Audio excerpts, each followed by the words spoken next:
السلام علیکم، کیا حال ہیں لسنرز؟ خیریت سے ہیں آپ؟ اچھا، آج کی جو سٹوری ہے وہ کچھ اس طرح سے ہے کہ ایک پرانا قصہ ہے جو کہ میرے نانا کے ساتھ پیش آیا تھا۔ اور قصہ کچھ یوں ہے کہ میرے نانا تھے جو برٹش انڈین آرمی میں جاب کرتے تھے، اور وہ انتہائی نیک اور شریف انسان تھے۔ تو ہمارا جو گاؤں ہے وہ پہاڑی ایریا ہے، اور آپ کو پتہ ہے کہ پرانے زمانے میں جو ہے وہ اتنی بسز وغیرہ نہیں چلتی تھیں، اور لوگ موسٹلی پیدل سفر کرتے تھے، خاص طور پہ گاؤں دیہات میں۔ شہروں میں تو پھر بھی وہیکلز موجود ہوتی تھیں، لیکن گاؤں دیہات میں جو ہے وہ پیدل سفر کرنا پڑتا تھا۔ تو ایسا ہے کہ نانا ابو جو ہے وہ فوج سے جب چھٹی کر کے گھر آ رہے تھے، تو ہمارے گاؤں سے کچھ دور ایک قصبہ ہے جہاں سے گاؤں کا راستہ آلموسٹ 6 کلومیٹر کا ہے، وہ ٹوٹل جنگل کا راستہ ہے۔ تو وہاں نانا ابو کو بس نے ڈراپ کر دیا، وہ ایک موڑ آتا ہے، وہاں سے پھر آگے پیدل جانا تھا۔ تو رات کا وقت تھا، 12-1 بجے کا ٹائم تھا، تقریباً مڈ نائٹ تھی۔ تو نانا ابو جو ہے وہ گاؤں کی طرف چل پڑے پیدل۔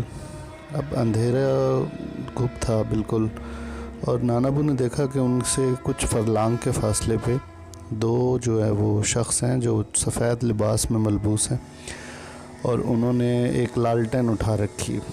تو نانا ابو نے سوچا کہ یہ لوگ بھی گاؤں کی طرف جا رہے ہیں، میں ان سے مدد مانگ لیتا ہوں، اور انہوں نے آواز دی ان کو کہ بھائیو ذرا رک جاؤ، مجھے بھی ادھر ہی جانا ہے، تو مجھے بھی ساتھ لے لو، کیونکہ ان کے پاس روشنی کا بھی سامان تھا، اور ظاہری بات ہے ایک اکیلا بندہ جو ہے وہ تھوڑا سا ڈر لگ رہا ہوتا ہے اس کو۔ لیکن نانا ابو نے دیکھا کہ انہوں نے نانا ابو کی آواز کو سنی انسنی کر دیا۔ تو آپ کو معلوم ہے کہ جب اس طرح کی جنگل کا راستہ ہو اور رات کا وقت ہو تو آواز ویسے بھی بہت کلیئر آتی ہے، اور وہ لوگ اتنے دور بھی نہیں تھے، زیادہ سے زیادہ 200-400 میٹر کے فاصلے پہ ہوں گے۔ تو نانا ابو نے پھر دوبارہ ان کو آواز دی کہ بھائیو رک جاؤ، لیکن وہ نہیں رکے۔ تو نانا ابو سمجھ گئے کہ یہ کوئی غیر جو ہے وہ انسانی مخلوق ہے، اور خیر نانا ابو نے اپنا پڑھنا وغیرہ شروع کر دیا، اور پڑھتے رہے اور ان کے پیچھے پیچھے ہی چلتے رہے۔ وہ لوگ مسلسل نانا ابو کے آگے چل رہے تھے اور کچھ فاصلہ رکھے ہوئے تھے۔ تو نانا ابو بھی مسلسل پڑھتے رہے، اور بتاتے ہیں کہ میں پسینے سے شرابور ہو گیا، اور جو ہے وہ مجھ سے قدم اٹھ نہیں رہے تھے، لیکن میں پھر بھی ہمت کر کے جو ہے وہ چل رہا تھا۔ تو خیر اس نام میں تقریباً 4-5 کلومیٹر کا راستہ طے ہوا، اور جو ہے وہ ہمارے گاؤں سے کا جو قبرستان ہے وہ گاؤں سے تقریباً 1 کلومیٹر کے فاصلے پہ باہر، گاؤں سٹارٹ ہونے سے پہلے قبرستان آتا ہے۔ تو وہاں قبرستان پہ پہنچ کے وہ دونوں لوگ جو تھے وہ رک گئے، اور انہوں نے جب پلٹ کے نانا ابو کی طرف دیکھا تو نانا ابو کہتے ہیں میرے پاؤں سے تو زمین نکل گئی، کیونکہ ان دونوں کی جو زلفیں تھیں، بال تھے، وہ ان کے کندھوں تک، شولڈرز تک آ رہے تھے، اور ان کی آنکھوں کی جگہ پہ 2 آگ کے بس گولے تھے، بالز ٹائپ آگ کی بنی ہوئی تھی، اور آنکھیں نہیں تھیں ان کی۔ تو نانا ابو نے کہا کہ مجھ سے تو اب نہ بات کی جائے اور نہ بھاگا جائے، میں تو وہیں اسٹک ہو کے رہ گیا۔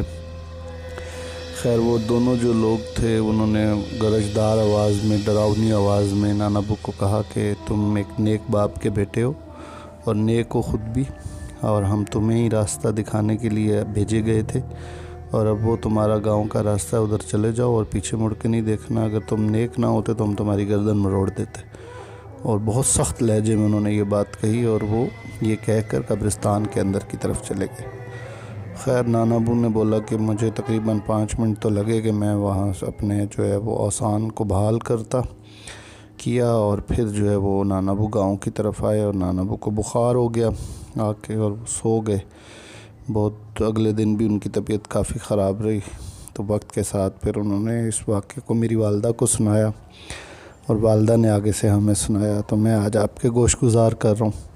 تو یہ واقعہ ہمارے ساتھ پیش آیا، ہمارے بزرگوں کے ساتھ، آپ کو کیسا لگا ہے؟ اگر آپ کے پاس بھی کچھ اس قسم کے واقعات ہوئے ہیں آپ کے ساتھ، یا آپ کے دوست احباب کے ساتھ، کسی بھی فیملی ممبر کے ساتھ، تو آپ ضرور ہمارے ساتھ شیئر کیجئے ہمارے واٹس ایپ نمبر پہ۔ بہت شکریہ، اللہ حافظ۔